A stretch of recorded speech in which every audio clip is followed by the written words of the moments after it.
are now knowing as SixthSense. The camera is actually tracking all your gestures. Whatever you are doing with your hands, it's understanding that gesture.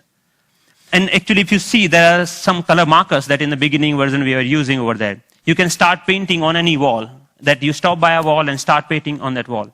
But we are not only tracking here one finger.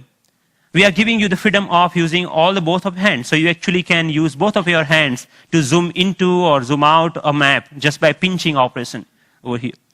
The camera is actually doing getting all the images, it's doing the age recognition and also the color recognitions, and like so many small algorithms are going inside. So technically it's a little bit so complex, but it gives you an output which is more intuitive to use in some sense. Your camera out of your pocket, you can just do the gesture of taking a photo and it takes photo for you. Right? So we are looking for an era where computing will actually merge with the physical world. And of course, if you don't have any surface, you can start using your palm for simple operation. I'm dialing a phone number just using my hand. Yep.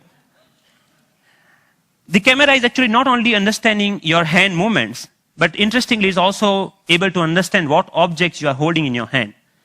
What we are doing here is actually, for example, in this case, the book cover is matched with so many thousands or maybe millions of books online, and checking out which book it is. Once it has that information, it finds out more reviews about that, or maybe New York Times had a sound overview on that, so you can actually hear on a physical book as a review of a sound. Gave a famous talk at Harvard University. This was Obama's last visit last week to MIT. And in particular, I want to thank two outstanding MIT professors. I was seeing the live. When I'm going back, I can just use my boarding pass and to check, my flight has been how much delayed. Change the way we interact with people also, not only the physical world. The fun part is like I'm going to Boston Metro and playing Pong game inside the train on the ground, right? And I think the imagination is the only limit of what you can think of when you clip out of that microphone and clip that to a piece of paper, any paper that you found around. So now the sound of the touch is exactly getting me when exactly I'm touching the paper. But the camera is actually tracking where my fingers are moving. You can, of course, watch movies. Good afternoon. My name is Russell, 54. And you can, of course, play games. Here the camera is actually understanding how you're holding the paper and playing the car racing game.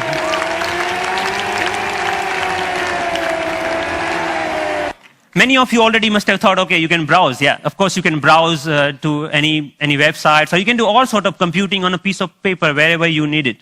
So, but more interestingly, I'm interested that how we can take that in a more dynamic way. When I come back to my desk, I can just pinch that information back to my desktop so that I can use my full-size computer. And why only computers? We can just play with papers. Like paper world is interesting to play with. So here I'm taking a part of a document and putting over here the second part of from second place, and I'm actually modifying the information that I have over there. Yeah, and then